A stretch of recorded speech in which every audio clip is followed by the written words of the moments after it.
Hello everyone. आज के video में हम देखेंगे कि मैट्रिक्स में कितने तरह से ऑपरेशन होता है। पिछले वीडियो में जैसा कि हम लोगों ने देखा कि कितने टाइप्स के होते हैं और क्या देखा था कि किस तरह से दो मैट्रिक्स को, जैसे हम किसी का वैल्यू निकालना चाहे, इक्वलिटी ऑफ मैट्रिक्स, ये सब हमने देखा। आज की वीडियो में बस हम ये देखेंगे कि मैट्रिक्स ऑपरेशन और मैट्रिक्स में कितने तरह का ऑपरेशन होता है। ठीक है, तो जैसे कि आप दो नंबर को ऐड करते हैं, उस तरह से मैट्रिक्स में भी दो नंबर को हम क्या कर सकते हैं, ऐड कर सकते हैं। तो चलिए चलते हैं कि हम मैट्रिक्स में ऐसे दो नंबर को ही सिर्फ मैट्रिक्स को ऐड कर पाएंगे कि उसके लिए कुछ कंडीशंस ये हैं कि अगर सपोज कीजिए कि आपको एक मैट्रिक्स दिया हुआ A 4 3 2 1, ठीक है, और दूसरा मैट्रिक्स दिया हुआ है 4 5 9 2। ओके, अगर ये कह दे कि A प्लस B बताइए, तो आप इसे किस तरह से ऐड करोगे? तो सिंपली है कि इसे ऐड किस तरह से करना है। तो ऐड किस तरह से करेंगे कि इसका फर्स्ट एलिमेंट और बी का फर्स्ट एलिमेंट यानी A11 प्लस B11 करना होगा।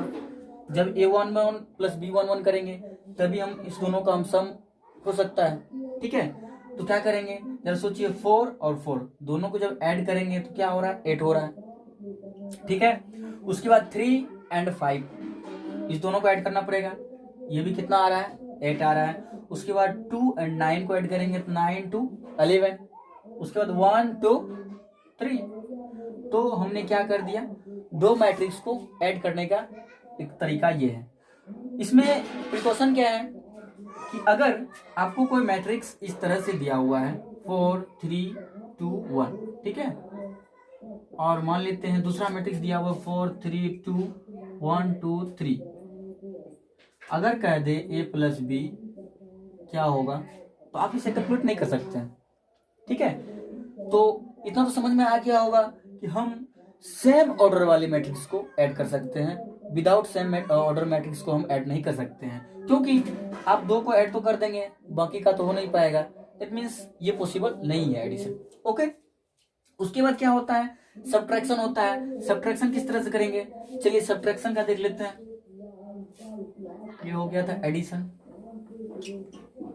हाँ, इसका अगर जनरल फॉर्मूला अगर आप देखना चाहें तो एडिशन का जनरल फॉर्मूला ये हो सकता है, अगर मान लीजिए आपको इस तरह से element A11 plus, sorry plus नहीं है, A11 A12 यानी A11 का मतलब first row first column, A12 का मतलब फर्स्ट रो सेकंड कॉलम, और A13 का मतलब first row third column. Okay, उसका इसका मतलब क्या हो जाएगा, A second row first column, A22 A second row second column, और इसका क्या मतलब हो जाएगा, A second row third column. उसी तरह से अगर इसको करना चाहें, A third row first column, A third row second column, A third row third column. Suppose कीजिए आपको एक मैट्रिक्स ये दिया हुआ है, ठीक है, और दूसरा मैट्रिक्स यहां मान लेते हैं, दूसरा मैट्रिक्स हम क्या मान लेते हैं, B11 B12 B13 B21 B22 B23 B31 B32 B33।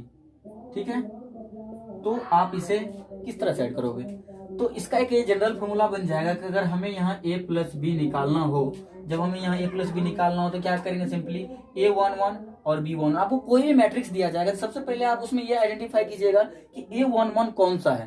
तो A11 पहचानने का सबसे आसान तरीका ये है, A11 कहने का मतलब फर्स्ट रो का first column, first row and first column का फर्स्ट रो फर्स्ट कॉलम का पहला एलिमेंट को हम A11 बोलते हैं। ठीक है, तो कोई भी मैट्रिक्स दिया रहेगा तो सबसे पहले देखेंगे कि दोनों का ऑर्डर सेम है, ऑर्डर सेम नहीं है तो हम क्या करेंगे, फिर उसके बाद ऑर्डर सेम नहीं है तो हम उसको ऐड नहीं कर सकते हैं। अदरवाइज ऑर्डर सेम है तो फर्स्ट एलिमेंट का फर्स्ट मैट्रिक्स का फर्स्ट एलिमेंट और सेकंड मैट्रिक्स का सेकंड फर्स्ट एलिमेंट, दोनों को हम एक जगह कर देंगे यानी ऐड कर देंगे। तो सिंपली अगर यहाँ ऐड करें तो क्या होगा, A11 प्लस B11, ठीक है, A11 प्लस B11 होगा ना। उसके बाद सेकंड में देखिए A12 प्लस B12, ठीक है, फर्स्ट एलिमेंट इसका, सॉरी इसका सेकंड, इसका भी सेकंड, इसका फर्स्ट ये हो गया, इसका सेकंड ये हो गया, और इसका थर्ड ये हो जाएगा। तो कितना हो जाएगा, A13 plus B13, A13 plus B13, ठीक है। तो फर्स्ट का काम खत्म। नेक्स्ट का क्या करेंगे, तो नेक्स्ट का हम ये कर सकते हैं कि A21 plus B21, okay, A21 B21 ये हो गया। उसके बाद A22 प्लस B कितना हो जाएगा, 22। उसके बाद क्या हो जाएगा, A23 प्लस B23, ठीक है। उसके बाद क्या हो जाएगा, A31 प्लस B31। उसके बाद A32 plus B32, A33 plus B33, ठीक है। कि इस तरह से एक फॉर्मूला बनता चला जाएगा। तो इतना समझ में आ गया कि किस तरह से दो मैट्रिक्स को ऐड करना है। अगर हमें इसी जगह सब्ट्रैक्ट करना हो तो किस तरह से करेंगे,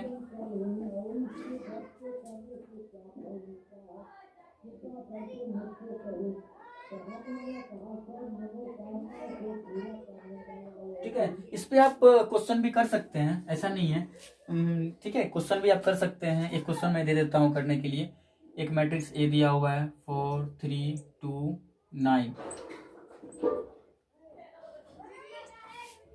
और बी कितना दिया हुआ है, बी दिया हुआ है 7 2 8 9। तो ए प्लस बी आपको बताना है। सॉल्व करके हो सके पॉसिबल हो तो कमेंट में आप जरूर बताइएगा, ओके। चलिए नेक्स्ट, हमने ये बता दिया कि दो मैट्रिक्स को ऑर्डर अगर सेम रहे तो तभी हम ऐड कर सकते हैं। बाकी मल्टीप्लिकेशन, एक स्केलर मल्टीप्लिकेशन होता है। देखिए मैट्रिक्स मल्टीप्लिकेशन जो होता है वो अलग होता है, स्केलर मल्टीप्लिकेशन अलग होता है। सपोज कीजिए कि आपको एक मैट्रिक्स दिया हुआ है A 4 9 8 7, ठीक है, 4 9 8 7। तो इसमें अगर आप किसी कंस्टेंट से मल्टीप्लाई करते हैं, ठीक है, सपोज अगर देखिए यहाँ कह देगा कि एक ए मैट्रिक्स दिया हुआ है, अब आपको 3A फाइंड करना है इसी। तो आप कैसे करोगे फाइंड, कैसे करना है, सिंपली क्या कर देना है, 3 और A का वैल्यू दिया हुआ है तो क्या कर देंगे हम, सिंपली 3 और A कितना दिया हुआ है 4 9 8 7, ठीक है। और क्या कर देंगे, इसको मल्टीप्लाई कर देंगे। तो मल्टीप्लाई जो करेंगे तो ये, अब ये कंफ्यूजन होगा मल्टीप्लाई करें किसमें। तो मैट्रिक्स में हमेशा याद रखिए, अगर 3 से मल्टीप्लाई हो रहा है, किसी कंस्टेंट से मल्टीप्लाई हो रहा है तो सभी में होगा, चाहे रो कॉलम का कोई भी एलिमेंट हो, ठीक है। तो हम प्रत्येक में मल्टीप्लाई करते हैं। 3 4 जाए 12, 3 and 9 27, 3 8 जाए कितना होता है 24, और 3 7 जाए 21। तो ये क्या हो गया, हमें 3A का वैल्यू निकल गया। हम इसे बोल सकते हैं 3A के इक्वल हो गया, ठीक है। तो इसे स्केलर मल्टीप्लिकेशन बोलते हैं मैट्रिक्स में। और उसके बाद नेगेटिव ऑफ मैट्रिक्स एक होता है। सपोज कीजिए नेगेटिव ऑफ मैट्रिक्स कैसे बोलते हैं, सपोज कीजिए कि A आपको कोई मैट्रिक्स दिया हुआ है, ठीक है, A ऑफ मैट्रिक्स दिया हुआ है। अगर मान लीजिए 4 2, और सपोज कीजिए इसमें -1 दिया हुआ है, इधर 5 दिया हुआ है। इसको हम माइनस ऑफ A लिख सकते हैं। कैसे लिख सकते हैं, देखिए कैसे लिख सकते हैं, हम इसे -A को -1 इंटू A लिख सकते हैं ना, बस गेट। तो देखिए यहाँ पे क्या करते हैं कि A इक्वल टू, हम क्या करते हैं यहाँ -1 इसमें से कॉमन कर लेते हैं। जब हमने यहाँ -1 कॉमन किया तो हमको अंदर क्या मिलेगा, इसके अंदर जरा सोच के देखिए। तो ऑब्वियसली बात है, अगर यहाँ -4 लगाएंगे, जब इससे मल्टीप्लाई कर रहे हैं फिर इतना हो जा रहा है, फिर इस यहाँ पर भी -2 होगा। यहाँ पे क्या हो जाएगा, यहाँ चूंकि हम तो माइनस कॉमन ले चुके हैं तो -1 अंदर में 1 आ जाएगा, और यहाँ क्या आ जाएगा -5 आ जाएगा। तो इसीलिए क्या बोलते हैं, negative over matrix, okay. Subtraction को अगर देखना है, दो मैट्रिक्स को सब्ट्रैक्ट कैसे करते हैं, तो पहला मैट्रिक्स सपोज कीजिए कि पहला चलिए इस मैट्रिक्स को आपको तो ऐड करके कमेंट में बताना ही है, और मैं इसी मैट्रिक्स का सब्ट्रैक्शन बताता हूँ। तो सब्ट्रैक्शन क्या होगा, देखिए सब्ट्रैक्शन अगर A माइनस बी कर रहे हैं, हाँ एक सिचुएशन ये भी होता है कि मैट्रिक्स अगर A माइनस बी कर रहा है तो ये मत सोचिएगा कि B माइनस ए भी कर दे रहे हैं तो वो भी सही हो जाएगा, ये कोई जरूरी नहीं है, ठीक है, तो हमेशा याद रखना, अगर a माइनस बी कर रहा है तो a माइनस बी ही करना होगा। ओके, तो 4 में से देखिए सेम एलिमेंट लेना है। 4 माइनस 7 तो कितना होता है -3, 3 माइनस 2 1, 2 माइनस 8 माइनस 6, 9 माइनस 9 0। तो दो मैट्रिक्स का सब्ट्रैक्शन हो गया। ठीक है,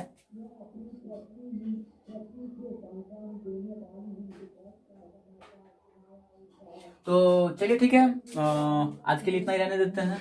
अगर ये समझ में आ गया, इसे प्लीज कमेंट कीजिएगा जरूर, अगर आपसे बन जाएगा। हाँ, एक बात और बताना था कि चैप्टर जो हमने फर्स्ट यूनिट का पढ़ा, मैट्रिक्स का फर्स्ट यूनिट, उसमें कुछ क्वेश्चंस था चैप्टर का। तो अगर वो चैप्टर आपसे सॉल्व ना हो पाए या किसी क्वेश्चन में समस्या आए, ऐसे मेरे ख्याल से सभी बन जाना चाहिए, कोई दिक्कत नहीं होगा उसमें। अगर एक आध को 2 क्वेश्चन में कोई दिक्कत आ रही होगी तो प्लीज़ आप कमेंट करके क्वेश्चन नंबर बता दीजिएगा। चूंकि एनसीईआरटी से ही, एनसीईआरटी को ही फॉलो करते चलिए।